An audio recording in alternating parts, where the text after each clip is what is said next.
kaya nabigla po ako. Kala ko anak ko. Nung lumabas siya, tapos binuksan niya, sabi niya walang tao.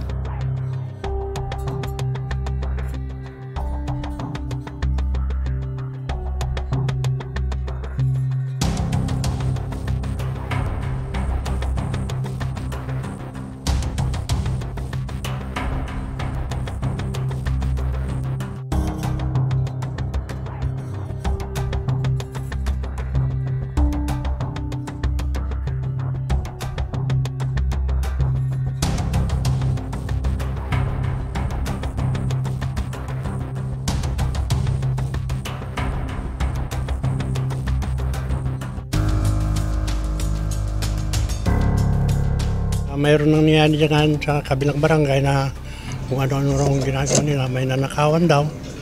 Kaya ganun, tatakot kami.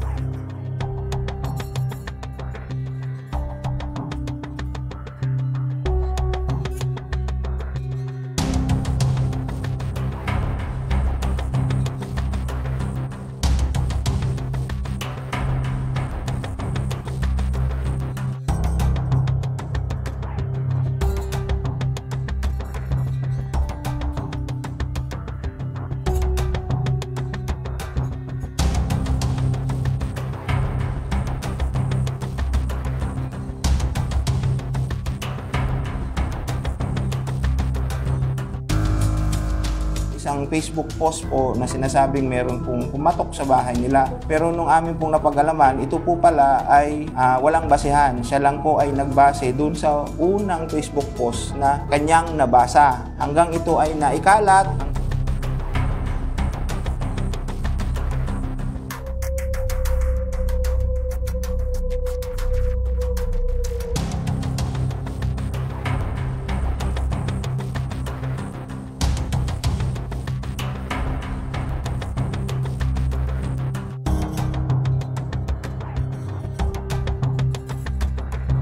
Isang malit na impormasyon na pwedeng lalabas ay malaki ang epekto, lalo na po sa ating mga simpleng tao.